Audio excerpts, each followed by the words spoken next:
What is up, everyone? Welcome back to another video. Today it is game week 15 transfer plans time. What am I going to do with my team with so many flags and injured players?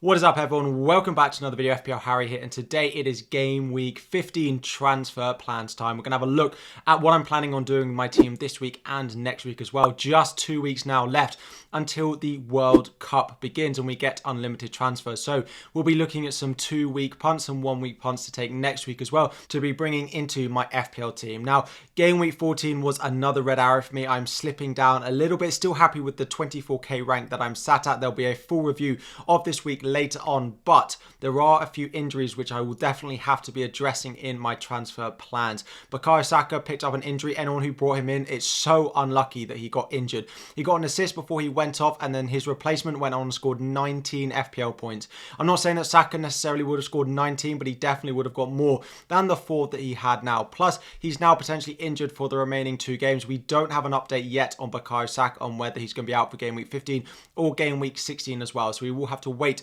for press conferences on him.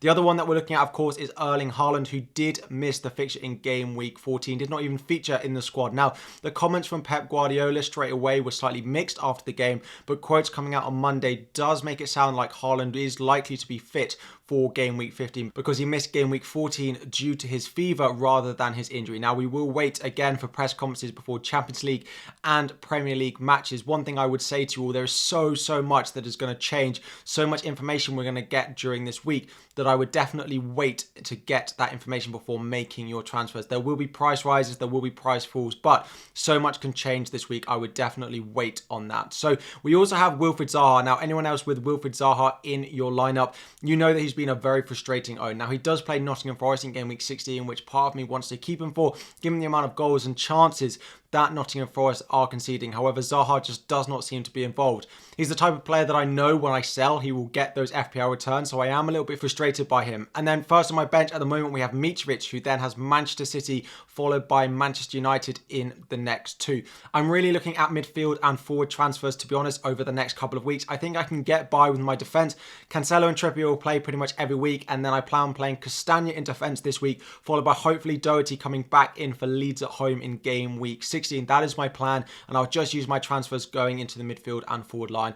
I don't think there are many players, particularly in defence, who are worth using -4 hits on. If you're looking at your defence thinking, oh, I'm not that sure if I'm going to get any points here, I don't really see many defences apart from Manchester City that are likely to keep 2 clean sheets over the next 2, and that is really what I think it is worth taking a -4 for a defender at the moment. So I plan on leaving my defence as it is. I've got Saka injured, and then I've also got Wilfried Zaha, who I'm not liking in my team at the moment. Then up front, I've got Erling Haaland, who I probably plan on keeping because I've got a lot of value tied up in him and I don't want to sell him. He's going to be back game week 16 at the very latest, but I'd also do have Mitrovic up front as well with 2 difficult fixtures. So midfield and forward line is where I'm looking at my transfers. I might even have to take a -4 as well.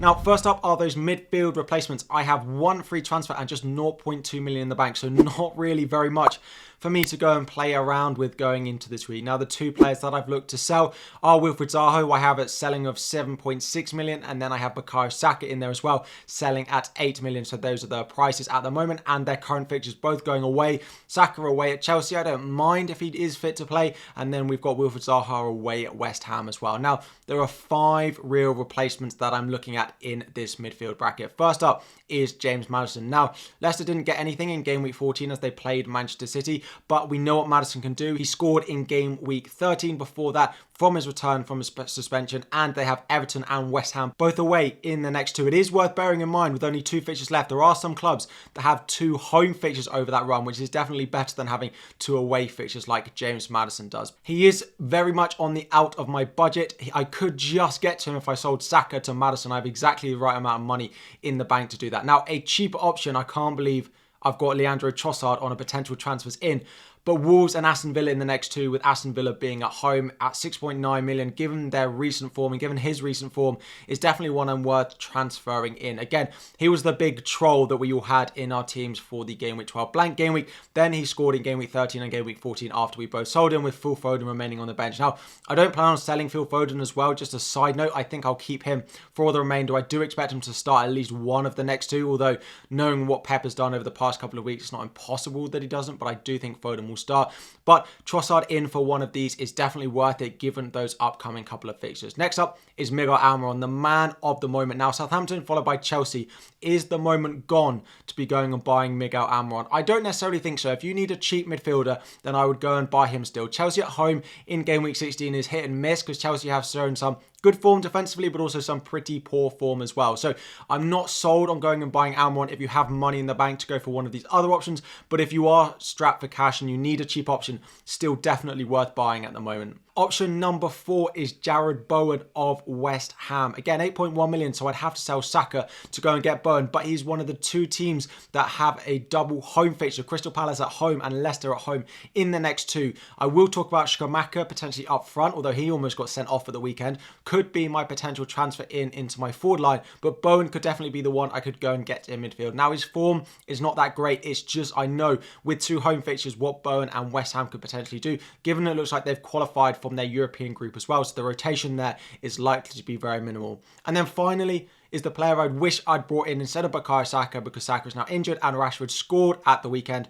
Marcus Rashford, 6.6 million at the moment and two good fixtures there. Aston Villa and Fulham, again, both away, but two very nice options. For me, these are the top 5 midfielders you should be looking to buy at the moment. If you are looking to buy a midfielder, these are the 5 that I would be looking at. Again, a variety of budgets, a variety of price points. If I had to rank them at the moment, I would put Marcus Rashford first. I'd probably put Trossard second, Maddison and Bowen third and fourth, and Almiron fifth. Just because if you have the money to go higher up than Almiron, I would because of the fixtures. But if you need a cheap option, then Almiron is definitely worth looking at. Now, I do have Mitrovic in my team, and moving forward on is probably the way I'm going to go because of Fulham's recent couple of performances and then their two fixtures that they have. But if I do a -4, then it will be a midfield. Saka if he's injured. If not, Zaha can finally leave my team. Now, although I said I want to do a forward transfer, I do not have that many options given the money I have in the bank. Now, Manchester City and Manchester United for Mitrovic is probably time to sell him. If you have transfers to make elsewhere, I wouldn't panic having Mitrovic in your team. He could definitely score against both of these teams, particularly Manchester United in Game Week 16 being a home fixture. But we've seen Manchester City leak goals as well. And if Fulham are going to score, Mitrovic is likely to be involved. So don't panic if you need to start him this week or even next week as well. Now, the two forwards I'm really looking at, one big out of my price range and one being if I have to make a transfer inside my budget. Now, Callum Wilson, I've only got Trippier. I think it's pretty obvious I just don't have enough Newcastle in my team. Is it too late to go and buy them with Southampton and Chelsea? I still think they will score in both of these games. So no, Callum Wilson is involved in everything. They scored 4 goals at the weekend and Callum Wilson was involved in every single one of them. If you can get to Callum Wilson, I think he's still a fantastic option for this week. Now, if I don't use a -4 and I just have to downgrade Mitrovic, then Schumacher of West Ham is probably the one I'm going to go with. There aren't that many options down at that price. If there's anyone I'm missing, again, drop it in the comment section down below. But those two home fixtures means I think the upside for him is there. He is a great finisher. He's not had that many chances over the past couple of games, but I still think he has the ability to go and get something in these next two. So Mitrovic out is still probably a transfer I'm likely to make this week. It might depend on Saka's and Haaland's injury if we get news. Again, wait until the deadline to make your transfers, although not too close. If you are one of the people affected by the deadline and the FPL site crashing, again, I'm so sorry. I cannot believe they continue to let this to happen. But hopefully next week we get team news early enough that we're not in that situation again. But Schumacher is the cheap option I look at. If not, I really want to get up to Callum Wilson. Only owning Trippier from Newcastle, given his ownership is crazy high, is just definitely not enough for me. So transfer plans for me over the next couple of weeks are pretty simple. I expect to roll with the 5 defenders and goalkeeper that I've got. So happy that Crystal Palace kept that double clean sheet for me going into game week 14. I really needed those points and the bonus that Gaeta got in there as well. In midfield, I'm keeping an eye on Bukayo Saka. I would love to keep him for Wolves in game week 16 if he can be fit for that one. If I have to bench him this week, then potentially that would be okay, depending on the fitness of Erling Haaland. Mitrovic out, so Schumacher or Wilson is definitely on the cards, and then one of those midfielders in at the moment. I'm looking at a cheaper option, probably Marcus Rashford to come in. I could do Mitrovic all the way up to Callum Wilson, and then bring in Marcus Rashford for Bukayo Saka or Wilfried Zaha. I have enough in the bank to do that. That is the -4 I'm eyeing up at the moment, depending on whether Bukayo Saka will be fit for this weekend or not. Again, thank you all so much for your support. Like the video if you have not already. As a reminder, 65% of all of you who have watched this video will not be subscribed. If just one video, all of you could click the subscribe button, we would hit my subscriber goal for practically the next 3 years or whatever it is. So if you haven't subscribed already, make sure to subscribe to the channel, like the video if you have not already, turn on those notifications. Good luck in game week 15 if I don't see you before then, but there'll be plenty more from me. Thank you all so much for watching. Like and subscribe before you go, and I'll be back again very soon.